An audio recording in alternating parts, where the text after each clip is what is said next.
ओम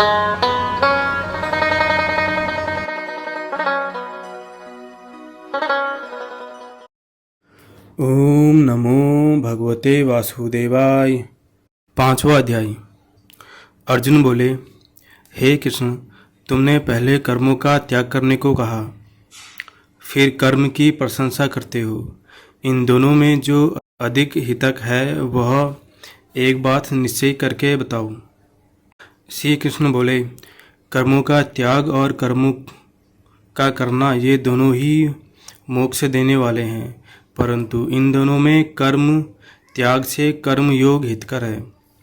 जो किसी से द्वेष नहीं रखता, न किसी पदार्थ की इच्छा करता है, वह सन्यासी है। ऐसा पुरुष संसार के बंधनों से छूट जाता है। सांख्य और योग को मूर्ख लोग ही पृथक पृथक कहते हैं, पंडित नहीं कहते हैं। जो इन दोनों में से एक में भी अच्छी तरह स्थित हो जाता है, उसको दोनों फल प्राप्त होता है। ज्ञान योगियों को जो स्थान मिलता है वही कर्म योगियों को प्राप्त होते हैं। ज्ञान योग व कर्म योग एक ही हैं। कर्म योग के बिना संन्यास का प्राप्त होना दुस्तर है। कर्म करने वाले मुनिजन को ब्रह्मा प्राप्त होने में विलंब नहीं लगता। कर्म योग युक्त शुद्ध अंतःकरण वाला मन तथा इंद्रियों को जीतने वाला, संपूर्ण प्राणियों में अपनी आत्मा को देखने वाला, कर्म करता हुआ भी कर्म फल से लिप्त नहीं होता।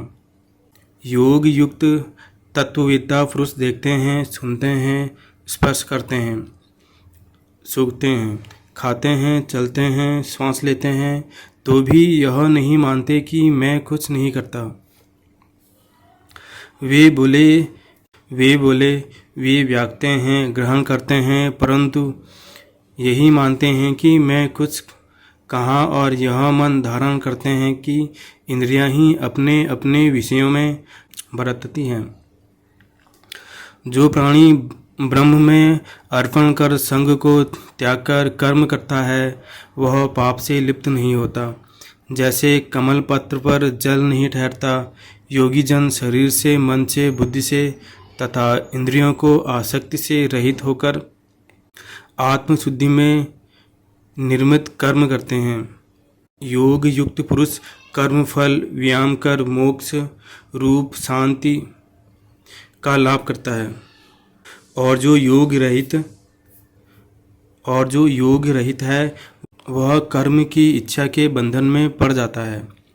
जब कार्यों को मन से त्याग करके प्राणी इस वन द्वार इंद्रियों की देह रूपी पुरी में कुछ करता है और न करता हुआ आनंद पूर्वक रहता है, परमेश्वर किसी कर्म में प्रवृत्त नहीं करता, कर्म और कर्मफल को उत्पन्न नहीं करता।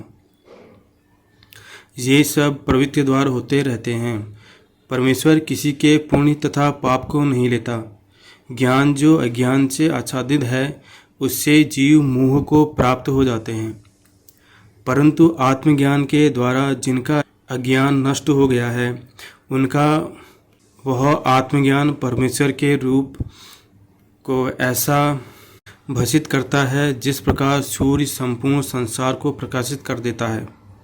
उसी परमात्मा में जिसकी बुद्धि स्थिर है और उसी में मन लगाते हैं, उसी में निष्ठा रखते हैं, और जो सदा उसी के ध्यान में लगे हैं, ज्ञान द्वारा जिनके सब पाप नष्ट हो गए हैं, वे इस संसार में जन्मते नहीं। विधा और विनय से संपन्न ब्राह्मण गाय में, कुत्ता में और चंडाल में पंडित जन की दृष्टि समान रहती है।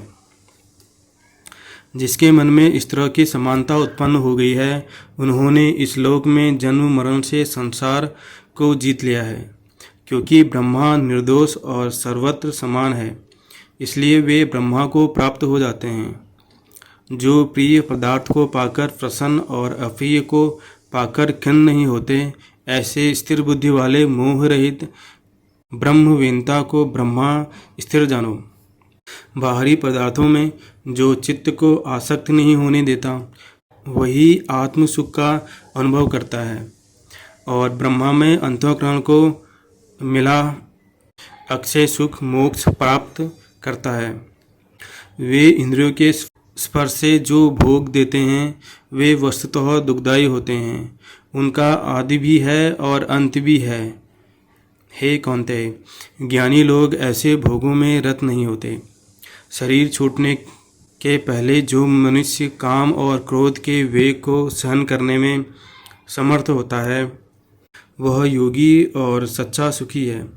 जो योगी आत्म सुख से सुखी, अंतरात्मा के आनंद से आनंदित और अंतर ज्योति से ही प्रकाशित है, वह ब्रह्म रूप होकर ब्रह्मा निर्वाण मोक्ष को प्राप्त होता है।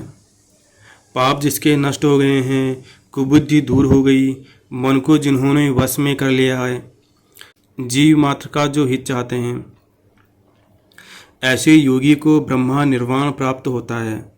काम तथा क्रोध जिनके नहीं हैं, मन के वेग को जिसने रोक लिया है, ऐसे आत्मज्ञानी योगियों को ब्रह्मा निर्वाण सहज ही प्राप्त होता है।